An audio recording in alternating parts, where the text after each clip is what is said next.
Hello and welcome to the Any Grief Goes podcast. Today it's a solo show and I'm just going to talk a little bit about what you can do to help someone who is grieving.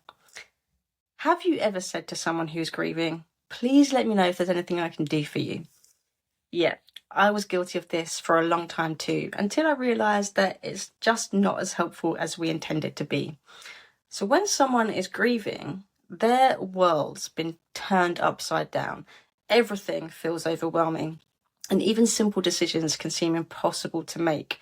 So when you say, let me know if you need anything, while it's well-meaning, it can actually add more pressure. So instead of asking what you can do, be specific with your offer, because that takes the burden off the person and shows that you're really thinking about the person's needs. So here's some reasons that a vague offer can be hard for someone who's grieving. Decision fatigue. Grief makes every little thing harder, and even figuring out what help that someone might need can feel too much for them. So imagine being in the thick of it and then having to decide what someone else could do for you. It's absolutely exhausting. So rather than asking, what can I do? Try saying something like, I'll bring you dinner on Thursday, or let me get your shopping this week. It's a small thing, but it means they don't have to make another decision when they're already mentally drained. Guilt and burden. So people who are grieving, they often don't want to feel like they're putting anyone out.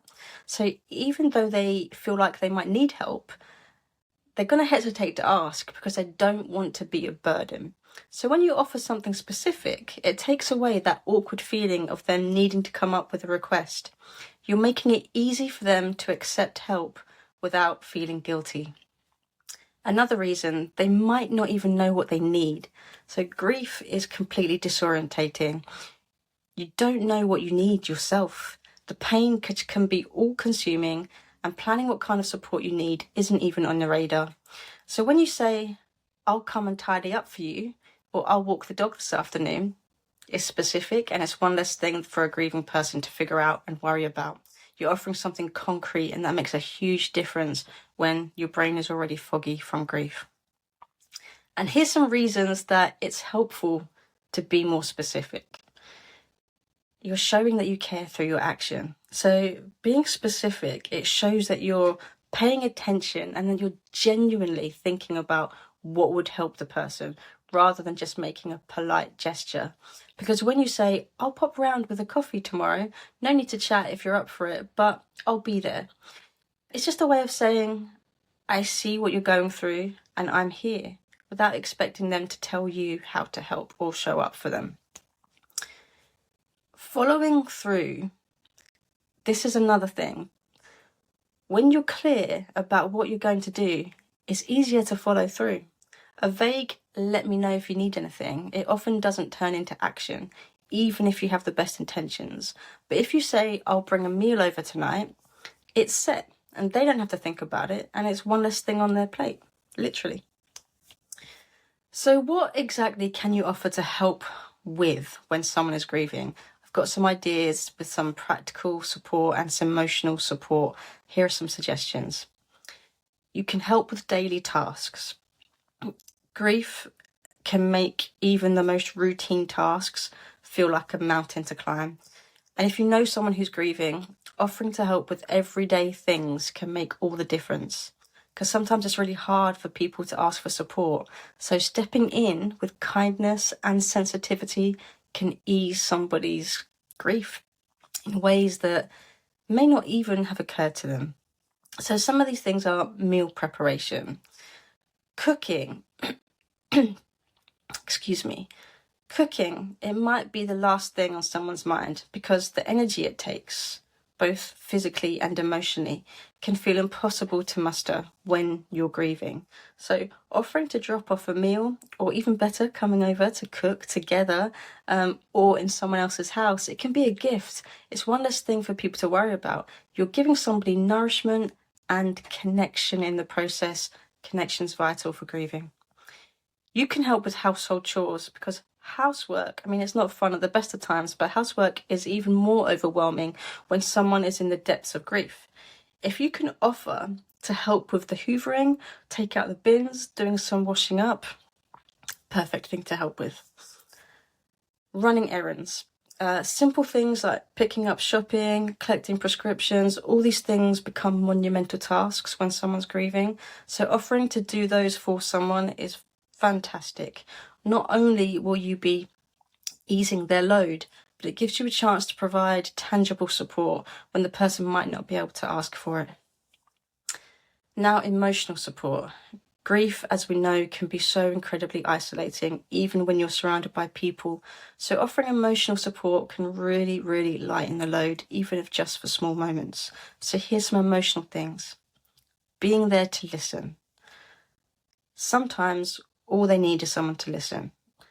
Not to fix things or offer advice. Grief can't be fixed, but just to sit and witness and validate someone's pain. Making space for someone to talk about how they're feeling or just sitting in silence together is priceless. Regular check-ins. So grief can make days feel long, right? And really lonely. So offering to check in with somebody regularly through a text, a phone call, just a really brief visit, let someone know that they don't always have to engage in deep or long conversations, but you're there and you're thinking of them. Sometimes just knowing someone is there can make such a big difference in someone's life when they're grieving. Grief groups. We know that being around others who understand what you're going through when you're grieving can be very comforting. So if the person who's grieving is open to it, you could offer to help them find a grief group, whether it's in person or online. It's a way to help remind somebody that they're not alone in their experience. Helping with organising and decision making. This is another thing that you can do to help. We talked about decisions being really difficult when you're grieving and feeling insurmountable. So offering to help with organising or making decisions, big or small, can really ease a lot of pressure. And some of these things can be funeral or memorial arrangements. So planning a funeral or memorial service can be deeply overwhelming. So offering to help with the arrangements, whether that's making phone calls, sorting through paperwork, simply being there while they are doing it and talking through the decisions, your presence could make a difficult process feel a little less heavy. Another one, legal and financial matters. So dealing with wills, finances, or legal matters after a loss can just feel like too much to handle. So offering to help navigate these tasks, whether by connecting somebody with professionals, sitting with them while they're sorting through things, just being a calm presence and providing comfort can be very helpful. Sorting through belongings. So this is one of the most emotional tasks that can be done after a loss, sorting through the belongings of the person who has died. Offer to be there. Offer to be there with them. Or even to take over if it becomes too much. Let somebody take their time with the task, reassure them that there's no rush, but you're there to help whenever they're ready and whenever they want you, if they want you.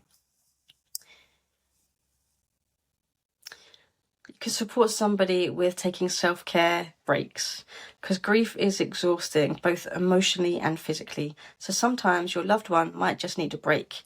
And encouraging them to care for themselves can be one of the most supportive things that you can do. Helping with a change of scenery. So sometimes stepping away from the intensity of grief, even for a little while, can be very helpful. You could offer to take them for a walk, a drive, or for a coffee. It's not about escaping the grief, but it's giving that person a breather, a little space to reset. You can encourage physical health, because grief often leads to neglecting basic needs like eating well, exercising, or even staying hydrated. You can offer to join the person on a walk, bring over a healthy meal, or gently remind someone to look after themselves, because sometimes the smallest gestures can have the biggest impact. Let's talk appointments. Whether it's therapy, doctor's appointments, or any other form of self-care, offer to help with the logistics. Drive them to the appointments, sit in the waiting room, help with scheduling it if they need it. Because grief can make even a phone call feel too hard. Your support could be just what the person needs. Help with childcare if they have children. So grieving while parenting can feel like an impossible task. So offering support with childcare can be a lifeline. Watching the kids offering to take care of them for a few hours or even a whole day. This gives the person a chance to process the emotions without added responsibility and doing it in some private time. Let them know it's okay to step away and take care of themselves.